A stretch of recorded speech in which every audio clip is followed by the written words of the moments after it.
Hola, bienvenidas y bienvenidos a esta plática de ultrasonido cardíaco en el punto de atención. Esta vez veremos una primera parte que tratará de las ventanas cardíacas. Soy la doctora Mandip Dillon, urgencióloga. Entonces, ¿cuáles son los temas que abordaremos en esta primera parte? Primero, contestar la pregunta, ¿para qué me sirve ultrasonido en el punto de atención cardíaco? ¿Qué necesito para realizarlo? Y la mayor parte de esta plática dedicaremos a las técnicas para obtener las 5 ventanas cardíacas principales. Bien, ¿para qué voy a atreverme a hacer ultrasonografía cardíaca? Que suena algo súper complicado, difícil, prohibido incluso, ya que es dominio de cardiología, pues por un sinfín de motivos. Aquí en esta diapositiva verán algunas de las patologías que podemos abordar con ultrasonografía en el punto de atención en nuestros servicios de urgencias, atención primaria, en área de hospitalización, en cuidados críticos. Y entonces se darán cuenta de que la ecocardiografía realizada por el proveedor de salud del paciente directamente ya no es dominio único de cardiología, ¿no? Aquí veremos causas de dolor torácico, de disnea, de hipotensión, la utilidad en pacientes, por ejemplo, que están en un estado de choque, a quienes estamos realizando reanimación cardiopulmonar, y algo que esta diapositiva no menciona, que son los procedimientos también que puedo guiar con esta herramienta. Entonces realmente, así como el ultrasonido en el punto de atención en general, la ecocardiografía en el punto de atención se ha vuelto una herramienta imprescindible tanto para diagnóstico como para dirigir terapéutica y darle seguimiento a nuestros pacientes. Bien, ¿qué necesito para realizarlo? Como veremos más a fondo en las pláticas donde hablaremos de las patologías cardíacas como tal, siempre necesito empezar con una pregunta clínica clara. Eso es algo característico de ultrasonido en el punto de atención, y veremos qué tipos de preguntas debo plantearme o puedo plantearme para que esta técnica sea de utilidad. De ahí una buena comunicación con él o la paciente. Esto ayudará obviamente a compartir por qué se va a hacer el estudio, quién lo va a realizar, y también pedir apoyo de mi paciente para que esté en una posición adecuada y pueda anticipar la técnica, ¿no? Un equipo, obviamente, transductor adecuado, gel, y justo el punto de estas primeras pláticas, cómo llegar a tener una muy buena técnica para que esto sea de utilidad. Ok, en cuanto a equipos, pues vamos a empezar con romper mitos, y uno de esos mitos es que necesito un equipo mega sofisticado, carísimo, y que para acabarla ni está disponible en mi servicio, ¿no? Entonces eso frecuentemente es como una de las primeras barreras a las cuales nos enfrentamos, y queremos asegurarles que no es necesario tener un equipo de este tipo que vemos en la imagen de abajo, y que bien puedo realizar ultrasonografía cardíaca en el punto de atención con, por ejemplo, un equipo handheld como este que tenemos aquí, y con la mayoría de los equipos que encontramos disponibles en nuestros servicios de urgencias. Ahora, hablando de los transductores, vamos a ser un poco más específicos. Idealmente, y el mejor transductor para esta técnica es el transductor sectorial, que frecuentemente incluso le llamamos o mal llamamos el transductor cardíaco. Entonces, si algo se llama transductor cardíaco, probablemente sea el transductor ideal para realizar ultrasonografía cardíaca, ¿no? ¿Y por qué es importante este transductor? Para empezar, verán que tiene una huella pequeña, lo cual permite que yo posicione este transductor entre costillas más fácilmente. Pero más allá de eso, también el transductor sectorial tiene lo que llamamos un frame rate elevado, lo cual quiere decir que va a procesar las imágenes a una velocidad más rápida, y esto para estructuras que están en movimiento, como es el corazón, me permite imágenes más nítidas.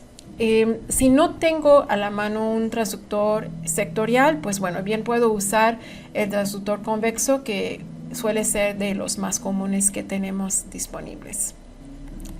Ok, ¿cuáles son las ventanas que vamos a aprender a realizar el día de hoy? Aquí ven los nombres, también ven las posiciones a las cuales corresponden en el tórax, paraesternal eje largo, el eje corto, el apical 4 cámaras y finalmente en la posición subsifoidea, tanto el eje largo como el eje corto. Iremos viendo cada uno de ellos uno por uno con sus detalles. Antes de entrar a las ventanas como tal, les quiero puntualizar algo importante.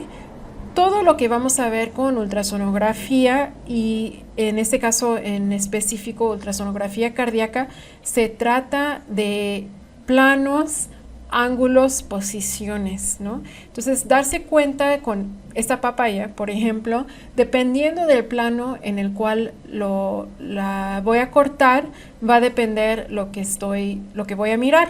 Entonces, aquí puedo cortarlo, por ejemplo, en su eje largo, lo puedo cortar en su eje corto. Se imaginarán, si hubiera yo cambiado el ángulo de corte, también estaría viendo una imagen diferente. Entonces, el mismo principio va a aplicarse a ultrasonografía cardíaca. Entonces, es muy importante aprender justamente en qué plano y cómo voy a cortar el corazón, por decirlo así, con mi transductor y cómo eso va a corresponder a la imagen que voy a estar viendo en la pantalla. Bien. Empecemos con la primera ventana, que va a ser la ventana paraesternal eje largo. Para esta ventana voy a ubicar mi transductor más o menos en ya sea el tercero o cuarto espacio intercostal del lado izquierdo del esternón y pegadito al esternón, ¿no? Por eso su nombre de paraesternal.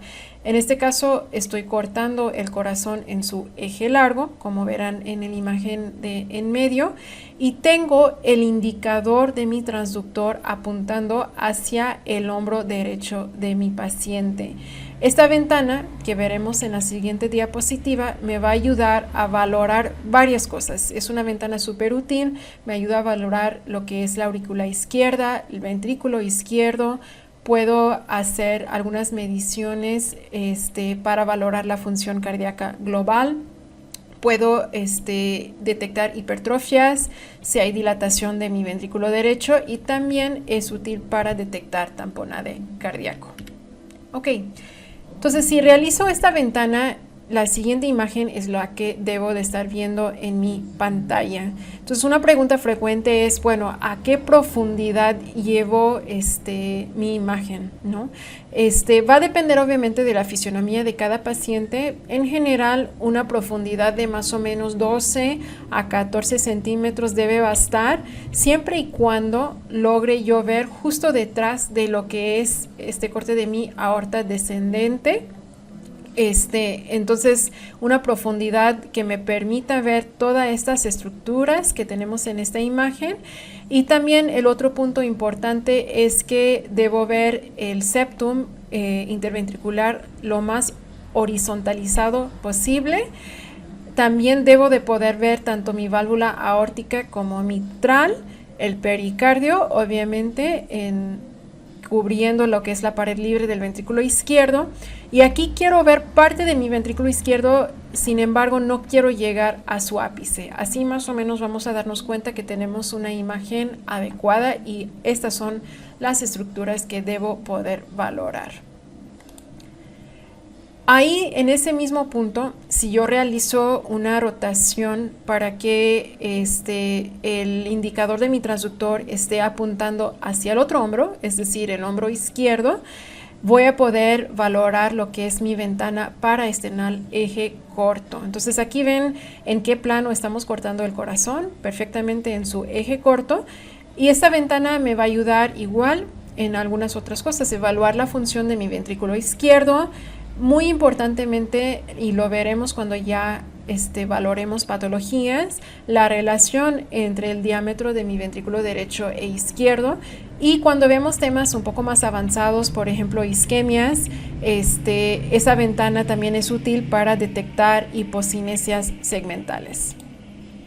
Bien, aquí en esta diapositiva lo que estamos viendo son los diferentes niveles a los cuales puedo realizar mi ventana paresternal eje corto. Y lo único que vamos a cambiar es el ángulo en el cual estamos aplicando el transductor. Entonces, estando ya en mi ventana, hago lo que es el movimiento en abanico, que frecuentemente lo llaman fanning en la literatura o las clases en inglés. Y lo que voy a estar haciendo es cortando a diferentes niveles de mi corazón en su eje corto. Entonces hay 3 niveles que nos interesan y posteriormente iremos viéndolos uno por uno. Primer nivel es a nivel de los grandes vasos. Entonces se llama así porque a ese nivel puedo ver, por ejemplo, mi arteria pulmonar, empiezo a ver también lo que es la válvula aórtica. Y aquí pues tenemos el famoso signo del Mercedes-Benz que corresponde a mi válvula aórtica, y también verán que puedo ver partes de mis aurículas y el tracto de salida del ventrículo derecho. Si angulo un poquito más mi transductor, llego a lo que es el nivel de la válvula mitral.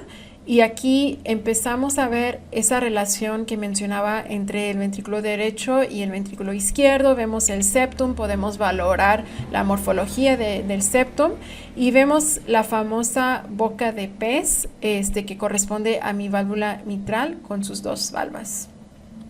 Finalmente, llego a lo que es el nivel de músculo papilar, angulando un poquito más todavía mi transductor. Y aquí es el nivel, por decirlo así, más frecuente que nos mencionan cuando hablan de la ventana paresternal eje corto, y es el nivel adecuado en donde medir la relación entre el ventrículo derecho y el izquierdo. Como verán, seguimos viendo el septum interventricular, y aquí pues vemos los 2 músculos papilares que por ende da nombre a este corte. Muy bien.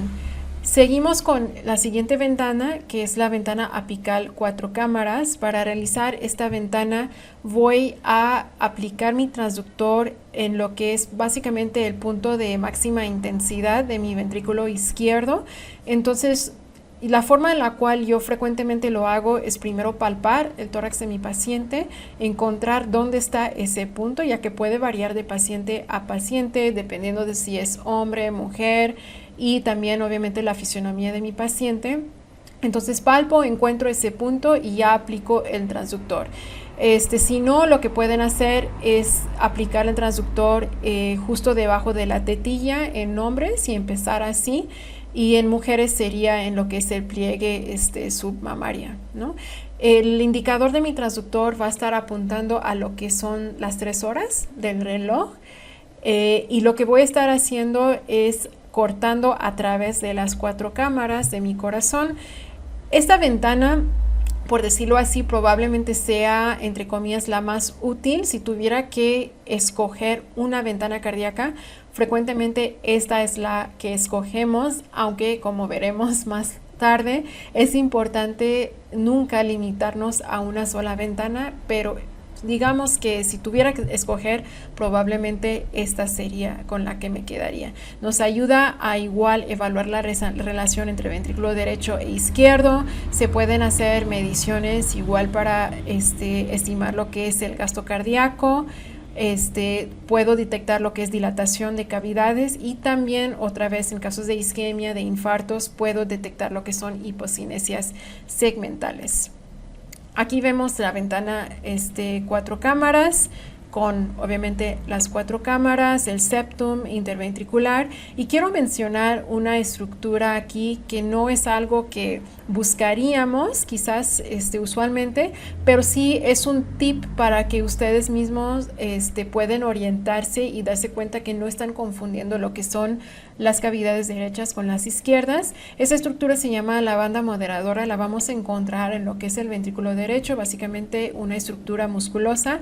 ¿Y para qué me sirve realmente? Para eso, para darme cuenta que estoy mirando lo que es el ventrículo derecho y no confundirlo con el izquierdo. Entonces es un pequeño tip nada más.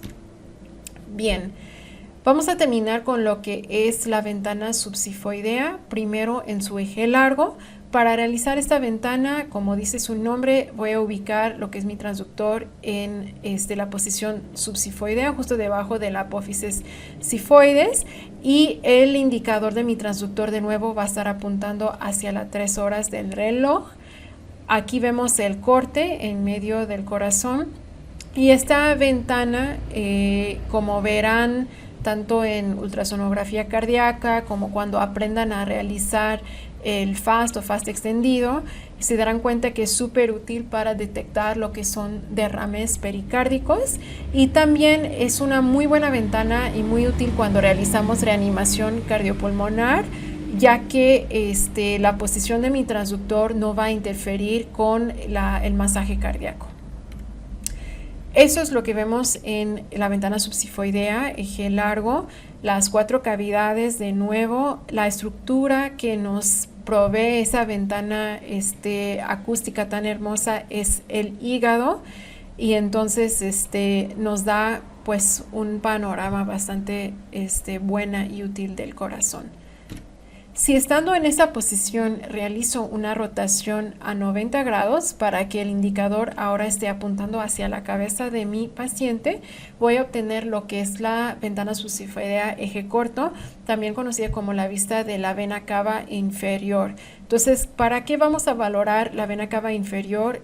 Me es muy útil para estimar cómo está la precarga de mi paciente, cómo están las presiones del lado derecho de mi corazón, lo cual me ayuda en particular en mis pacientes que están en estados de choque y para dirigir y seguir la reanimación. Aquí podemos ver la estructura que nos interesa, que es la vena cava inferior, así como la vena hepática, que se conjunta con la vena cava inferior, y la aurícula derecha con la desembocadura de la vena cava inferior a la aurícula derecha.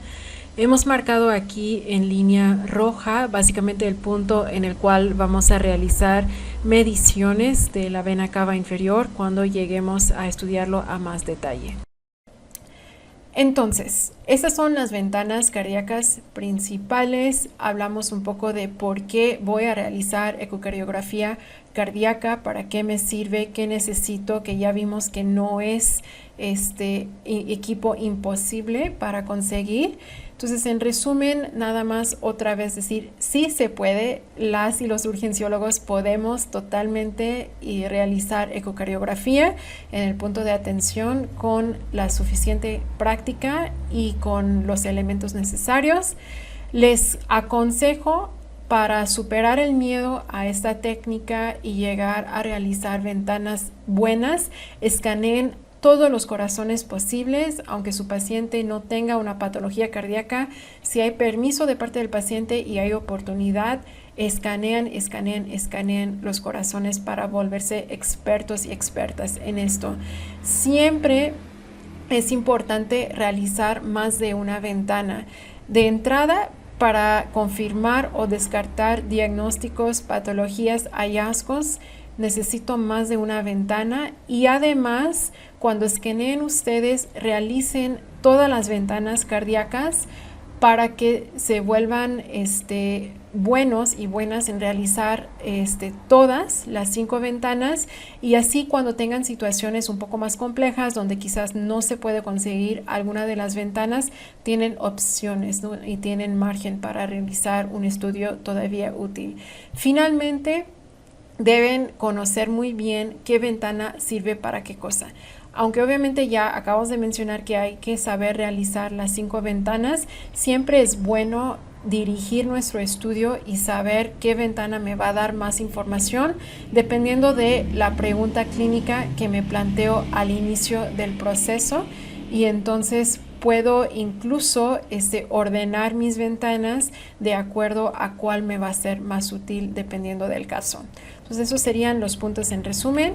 Les quiero agradecer muchísimo su atención. Si tienen cualquier duda, pregunta, comentario sobre esta clase o cualquier de las otras clases, nos pueden buscar en este sitio web de Upeando Latinoamérica, y también nos pueden escribir al correo que ven aquí en esta diapositiva. Muchísimas gracias y nos escuchamos en la siguiente parte.